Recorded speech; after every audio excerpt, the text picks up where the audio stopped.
What up, guys? Thank you for coming back to Built To Last Restomods. This is going to be episode 4 for Project CRX.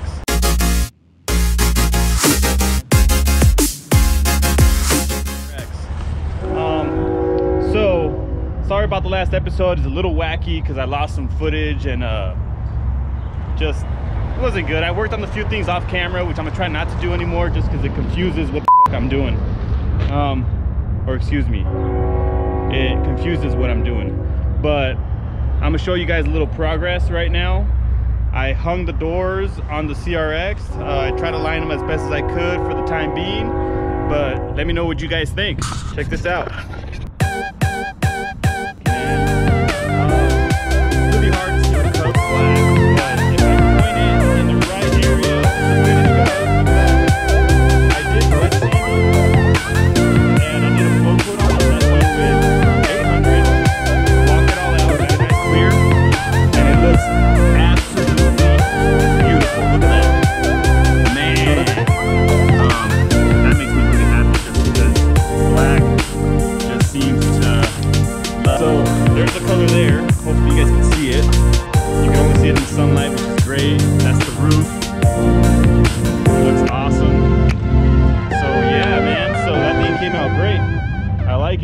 Haven't done the engine bay yet, just because I gotta order the Hasport K-mount brackets because I have a K24A4 for this.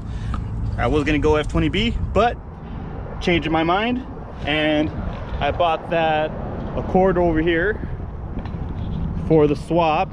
It runs perfect. It's great. I got the car for dirt cheap. I paid 800 bucks for the whole thing, and I got half my money back by selling the front end. I got it for so cheap just because of this. Quarter panel damage. Obviously it was totaled out by insurance. The battery is dead, so I'm not gonna start it up for you guys right now, but let me pop the hood. Got this little K-series engine for it. The good thing is I have the ECU, which I don't know if I could run it yet or not. There's a wire harness, which I might have to mock up and wire up just to get it to work on the CRX. Has a 5-speed transmission. I have the shifter in there, and just basically the full complete entire swap. Oh yeah, haven't showed you guys this yet. Two-tone the bumper, so the whole car is going to be a two-tone like this.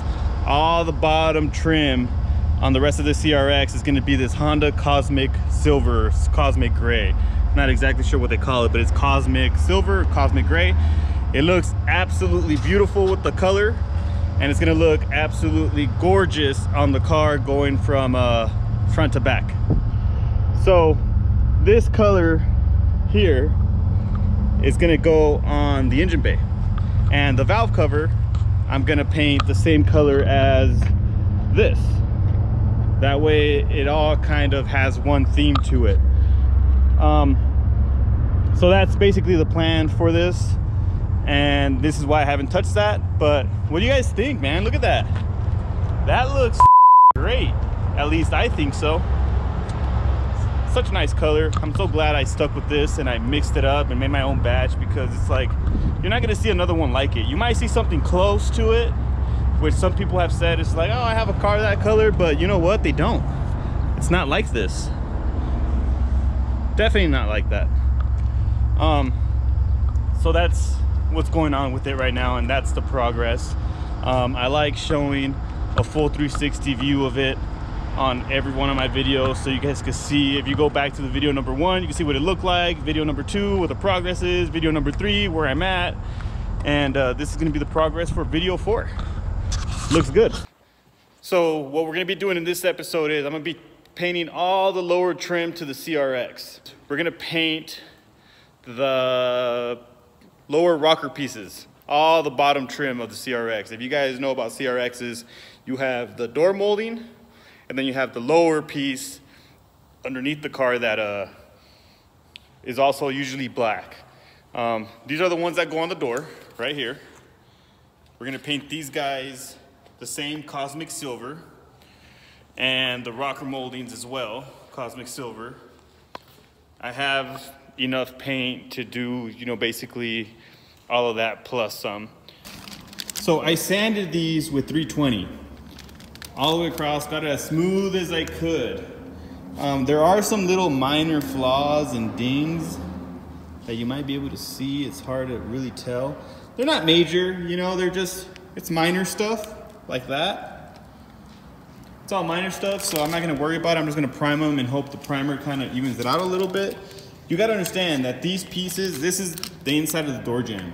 So these pieces here are gonna get beat over time anyways. So I'm not gonna be a perfectionist when I might daily drive the CRX. Yeah, I'm not gonna worry about that little stuff. All right, so this is what we use in the industry. Bulldog adhesive promoter. Only on plastic. You could use it on door jambs and stuff like that you can't scuff down just to help the paint from not peeling, but this is the stuff, this is what you wanna use. I have used other brands before. I've never had a problem with any brand actually, but this is pretty standard and it's standard for a reason. So we're just gonna do a nice light coat. That's it, okay? You know, keep it easy. Get full coverage on the whole thing. This stuff is very easy to run, so you don't wanna run it. Don't do that, because it's kind of hard to sand off, because it creates this like sticky film, which is what we want for the paint to adhere. So that's where we're at with this. You don't want that paint to flake off, especially on plastic that flexes and moves, and you know, you could tend to crack, especially since paint has hardener in it. But this will help it stick, adhere, and you won't have any issues. So don't want to forget about the rockers. Almost forgot about that. I hung up the rockers on this little tree stand we have. I'm about to give these a light coat of adhesive promoter.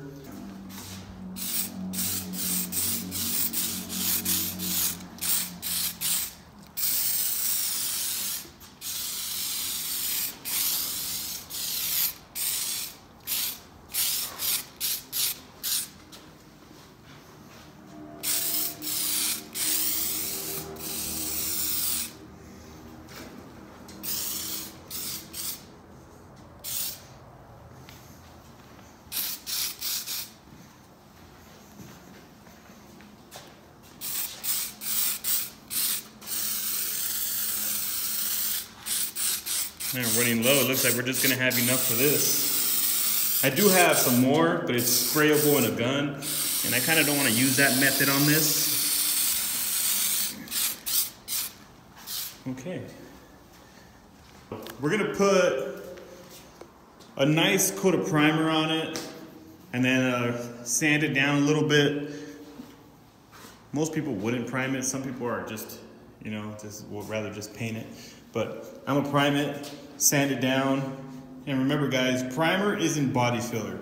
So don't think that you could just add a bunch of primer to it and fill everything in and sand it away. It will crack with time, it will damage, don't wanna do that. Primer is not body filler unless you have a brand like Finish Sand or something along the lines of a thick polyester primer. You can probably get away with it, but try not to use it as body filler, guys. It's not gonna work out for you. So, don't need a lot of primer. That's actually kind of overkill. As you can see, it's a very small cup, but we're just gonna give these a light coat. Make sure you guys wear a respirator. You don't wanna breathe this in, especially this 2K stuff, because it's really bad for your lungs. It's a lot worse than even smoking. I recommend you guys smoke before you guys even start inhaling this stuff. So we're gonna put a light coat. That's what we're gonna do first.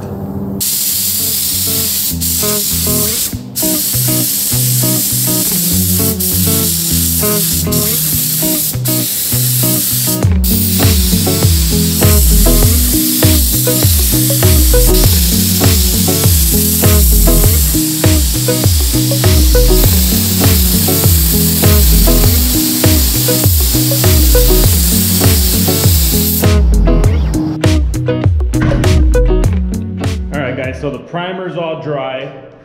I scuffed it down with a red Scotch-Brite just to give the sealer a little bit of bite. They look pretty good. I'm actually pretty happy with these plastic pieces that they're not too messed up. So the proper process, remember guys, you're gonna Scuffed down the whole plastic. I sanded it all down with 400 grit. Actually 320 grit. I hit it all with 320 grit, and then we laid a coat of the plastic adhesion promoter. So, you know, once you let the adhesion promoter dry for about 5 minutes, then you spray it with a coat of primer. And after the primer dries, you don't want to go crazy with it unless they're really damaged and you have a lot to hide. But with these, I just put on a nice light coat and I scuffed it down with a red Scotch Brite. So we're ready for sealer now. We're gonna spray some sealer on here. We're gonna let that dry just a tiny bit because sealer, like I said, goes on wet on wet. We're gonna put some base coat, let that dry, see what it looks like, and then clear them. All right guys, so you always wanna put on some gloves because you don't wanna get paint all over yourself. It's pretty difficult to remove. I don't like it. Sometimes I just gotta put paint thinner on my hands to clean off all the paint, and then that dries up your skin, and I don't really think it's good for you. So this is what we're gonna do. So I'm gonna do a quick explanation of what I'm gonna do real quick. I like to spray around 28 PSI, right about there. Fan is usually all the way open, yep, just like that. I don't know if you can see that, but yeah, just about like that much. You want to do an even pattern all the way across, so when you start from one end, make sure you spray all the way to the other end and then come back, overlapping about 50%. You don't need a lot of sealer, guys. You just need to make sure you get the coverage you need, and that's it. You don't want to go overboard, and you don't want to run this, because if you run the sealer, you have to sand that out, and you have to wait till it dries and then respray sealer again. You don't want to run this. You don't want to run the base coat either. Primer, no big deal because you're going to sand it. Base coat, depending on if it's metallic or pearl, you can't. If it's a solid color, you could probably just sand it out real quick and give it one quick coat. But don't run sealer, don't run base coat. And clear coat, obviously you don't want to run either because you want a nice finish, but you could always buff that out. So we're going to start off with these edges first. You always want to start off with the edges first, and then hit your big surface areas. All right, so let's get to it.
All right, so we're gonna let this dry for about 10 minutes.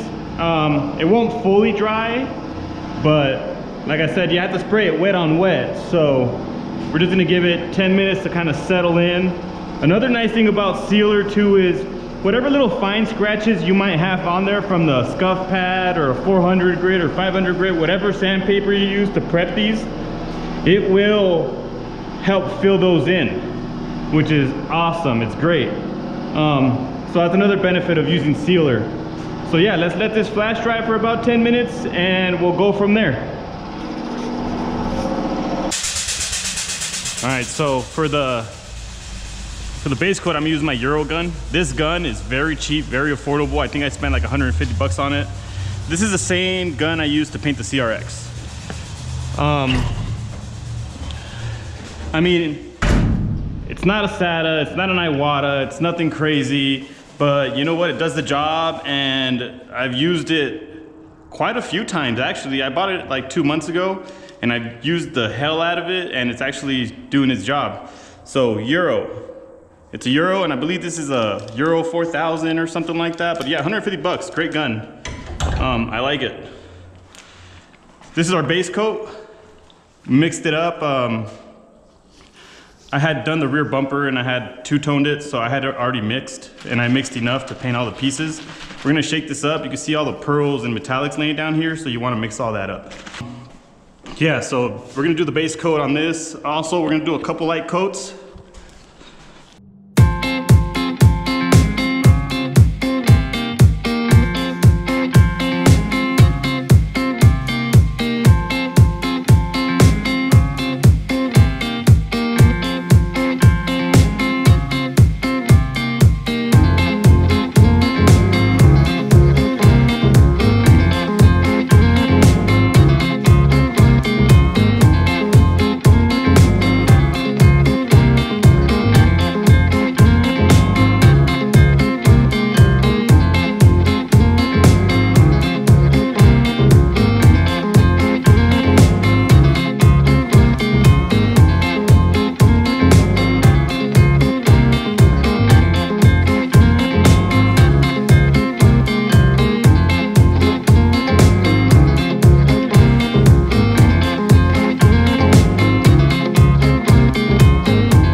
Back up a little bit more so it can kind of level everything out.